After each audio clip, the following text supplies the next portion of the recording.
Murder, मोहब्बत और mobile. क्या कोई औरत अपने उस प्रेमी की जान ले सकती है, अपने बॉयफ्रेंड की जान ले सकती है जिसने उस पर करोड़ों रुपए लुटाए हो? क्या 16 साल की उम्र में लगी एक गलत शादी की गांठ पूरी जिंदगी को खूनी दलदल में बदल सकती है? आज हम बात करेंगे मध्य प्रदेश की उस लेडी किलर की जिसकी कहानी सुनकर पुलिस के भी होश उड़ गए हैं। ये कहानी है रीना पटेल की, एक ऐसी औरत जिसने दो प्रेमियों के बीच मौत का खेल खेला। एक तरफ था बचपन का प्यार अरुण पटेल और दूसरी तरफ था राजस्थान का वो करोड़पति वीरू जाट जो रीना के पीछे 900 किलोमीटर दूर से मौत के बुलावे पर नरसिंहपुर चला आया। कहानी की शुरुआत होती है 7 मई 2026 को।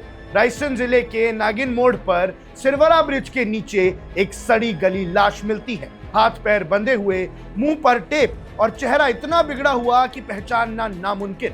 पुलिस के लिए ये एक ब्लाइंड मर्डर था। कोई सुराग नहीं, कोई गवाह नहीं, लेकिन कातिल चाहे कितना भी शातिर हो, एक छोटी सी गलती छोड़ ही देता है। इस केस में वो गलती थी एक बच्चे की नोटबुक। ब्रिज के नीचे एक बैग मिला जिसमें एक नोटबुक थी और उस पर कोचिंग टीचर के साइन थे। पुलिस जब उस टीचर तक पहुंची तो पता चला कि वो नोटबुक नरसिंहपुर के एक 10 साल के बच्चे की है। और वो बच्चा किसका था? वो बेटा था रीना पटेल का। और यहीं से शुरू हुई रीना की वो दास्तां जो किसी फिल्मी थ्रिलर से कम नहीं है। अब थोड़ा पीछे चलते हैं और समझते हैं कि रीना पटेल आखिर है कौन। रीना की जिंदगी की शुरुआत ही ट्रेजेडी से हुई थी। महज 16 साल की उम्र में उसकी जबरन शादी करा दी गई। माँ बाप का साया सर पर नहीं था। कम उम्र में दुल्हन बनी रीना का मन उस शादी में कभी लगा ही नहीं। उसने अपने पति को छोड़ दिया और अपनी राह अलग कर ली। इसी दौरान उसकी जिंदगी में एंट्री हुई उसके बचपन के दोस्त अरुण पटेल की। अरुण रीना के प्यार में इस कदर पागल था कि उसने उस पर करोड़ों रुपए लुटा दिए, मकान बनवाया, सोना दिलाया, लग्जरी लाइफ दी। लेकिन रीना की भूख इससे शांत नहीं हुई। फिर साल 2022 में सोशल मीडिया पर एक और प्रेमी मिल गया।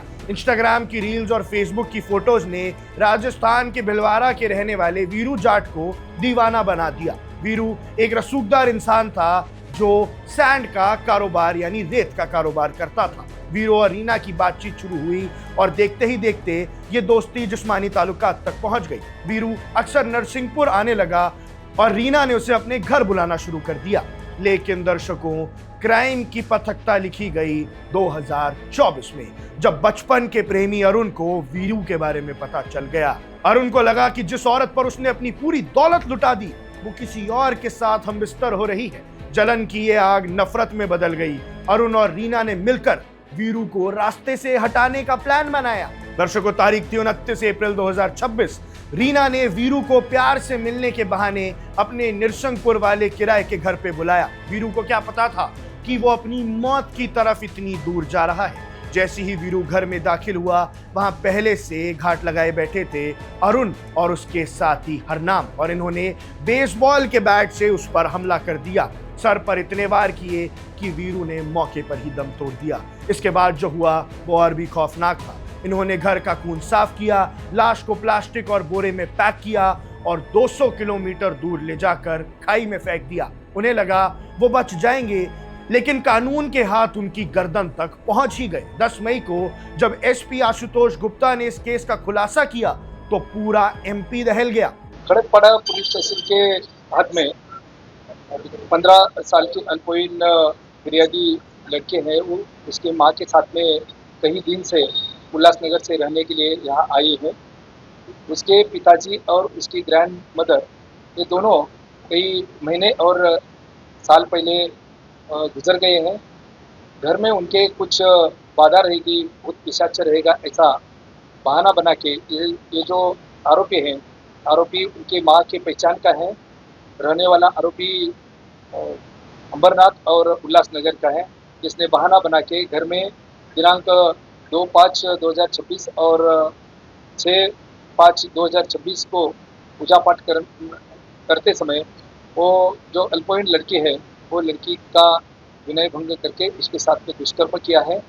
वो खड़कपाड़ा पुलिस स्टेशन में एक कंप्लेंट मिलते ही गुनाह दाखिल किया है।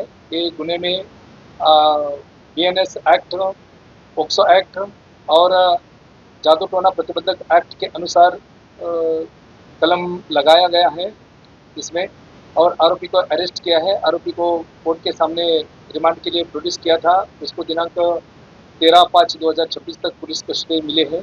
आरोपी का और ये गुने का आगे का जो इन्वेस्टिगेशन है वो खड़गपाड़ा पुलिस थाने की महिला पुलिस निरीक्षक शीतल बामने एक कर रही है। अब सवाल ये है कि इस कहानी से हमें क्या सीख मिलती है। ये केस आज के समाज के कई काले सच सामने रखते हैं। पहले तो सोशल मीडिया का दिखावा, लाइक्स और कमेंट्स से शुरू होने वाले रिश्ते अक्सर ऐसे शमशान की राख बनकर खत्म होते हैं। दूसरा था एम्पावरमेंट का गलत मतलब। 16 की उम्र में शादी होना और फिर टूट जाना ये दुखद है, लेकिन क्या इसका मतलब ये है कि आप सुविधा के लिए किसी की जान ले लें और प्रेम को, प्यार को एक हथियार बनाकर लड़कों को उसमें फांस लें? तीसरा है पैसे और वफादारी की जंग। क्या आज के दौर में रिश्तों की बुनियाद सिर्फ पैसा रह गया है? अरुण ने करोड़ों दिए, फिर भी रीना को दूसरा चाहिए था। रीना, अरुण और हरनाम आज जेल की सलाखों के पीछे हैं। एक की जान गई और 3 की जिंदगियां बर्बाद हो गई। लेकिन ये कहानी एक सबक है उन लोगों के लिए जो ये समझते हैं कि डिजिटल पर्दे के पीछे छुपे हुए गुनाह कभी सामने नहीं आएंगे। आपको इस पूरे मामले के बारे में क्या लगता है? क्या रीना की शुरुआती जिंदगी ने उसे एक अपराधी बनाया या ये सिर्फ लालच का नतीजा था? अपनी राय कमेंट सेक्शन में जरूर बताएं। आप देख रहे हैं वन इंडिया, मैं हूं आकुश Kaushik. Subscribe to One India and never miss an update. Download the One India app now.